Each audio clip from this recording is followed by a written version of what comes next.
ഉദ്ദിത ദൈവമേ രക്ഷക സമാധാനമേ ഡെയിലി വിത്ത് ഗ്രേസിലേക്ക് എല്ലാവർക്കും സ്വാഗതം.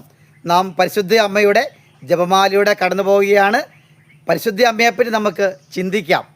അതായത് ഒരു ഗ്രാമത്തിൽ വളരെ ശക്തമായ സാമ്പത്തിക വിഷമം. എല്ലാ പക്ഷികളും തൻ്റെ കുഞ്ഞുങ്ങൾക്ക് ഭക്ഷണമില്ലാതെ വലയുകയാണ്. കുറേ പക്ഷി ഒരുമിച്ച് ചേർന്ന് ഭക്ഷണത്തിന് വേണ്ടി പറന്ന് നടക്കുകയാണ്. എന്നാൽ 3 കുഞ്ഞുങ്ങളുള്ള ഒരു തള്ളപ്പക്ഷി ആരോടും അധികം സംസാരിക്കാതെ അത് വിദൂരങ്ങളിലേക്ക് പറന്നു പോവുകയാണ് ഭക്ഷണത്തിന് വേണ്ടി.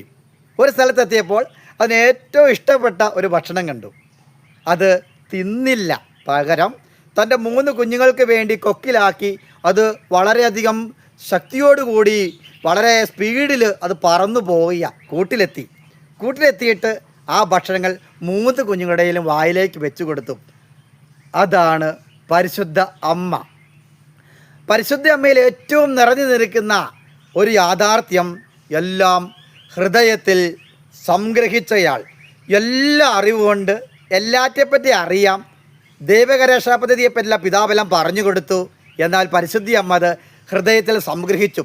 ഹൃദയത്തിൽ സംഗ്രഹിച്ചതിൻ്റെ ഫലമായി ഉണ്ടായ ഗുണങ്ങൾ എന്തൊക്കെയാണ്? പരിശുദ്ധി അമ്മ വചനം മാംസമായി തീർന്നുകൊണ്ട് ദൈവത്തിൻ്റെ രാജ്യം ഉണ്ടാക്കുവാൻ ദൈവകര രക്ഷാകര പദ്ധതിയിൽ പങ്കാളിയായി തീർന്നു. രണ്ടാമത്തെ കാര്യം, ശത്രുക്കൾ കുറവായിരുന്നു പരിശുദ്ധി അമ്മ. കാരണം അമ്മ ആവശ്യമുള്ള കാര്യം മാത്രമേ ഇടപെടാറുള്ളായിരുന്നു. മൂന്നാമത്തെ കാര്യം, പരിശുദ്ധി അമ്മ എല്ലാവർക്കും തൻ്റെ ജീവിതത്തിലുള്ള മൂല്യങ്ങൾ ഹൃദയത്തിൽ സൂക്ഷിച്ച് സംഗ്രഹിച്ചതിനാൽ മറ്റുള്ളവർക്ക് ദൈവജനമായി തീരുവാനും മറ്റുള്ളവർക്ക് വചനം മാംസമായി തീരുവാനുള്ള അനുഗ്രഹമായി പരിശുദ്ധി അമ്മ തീർന്നു. നമ്മുടെ ജീവിതത്തിൽ നാം ശ്രദ്ധിക്കണം. നമ്മുടെ നാവുകളും അതുപോലെ മറ്റു കാര്യങ്ങളും ഹൃദയത്തിൽ നാം പല കാര്യങ്ങൾ സംഗ്രഹിക്കാറുണ്ടോ? പറഞ്ഞു നടക്കുകയാണ് ചെയ്യുന്നത്. സംഗ്രഹിച്ചാൽ നാം ഓരോരുത്തരും പരിശുദ്ധി അമ്മയെപ്പോലെ ദൈവരാജ്യം വളർത്തുന്നതിനുള്ള ഓരോ ഉപകരണങ്ങളായി മാറുമെന്നുള്ള സത്യം പരിശുദ്ധി അമ്മ വെളിപ്പെടുത്തുകയാണ്. അതുപോലെ തന്നെ പരിശുദ്ധി അമ്മ ഇടപെടുന്നുണ്ട്. വെള്ളം വീഞ്ഞാക്കാൻ ഈശോയോട് പറയുന്നു. ഏലീസ ഗർഭിണിയായപ്പോൾ കടന്നു ചെന്ന് അവളെ സഹായിക്കുന്നു. മൂന്നാമത്തെ കാര്യം, പരിശുദ്ധാത്മാവ് നിറയുന്നതിന് വേണ്ടി ശിഷ്യന്മാരോടൊത്ത് സിഹ്യോൻ ഊട്ടിശാലയിൽ പരിശുദ്ധ അമ്മ പ്രാർത്ഥിക്കുന്നു.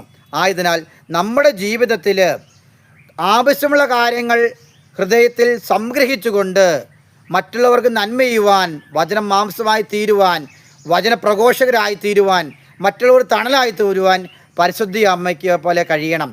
ആയതിനാൽ പരിശുദ്ധി അമ്മ ഒരിക്കലും വറ്റാത്ത ജീവൻ്റെ ഉറവയായി തീരുന്നു. എല്ലാവരുടെയും അമ്മയായി തീർന്നു. അമ്മ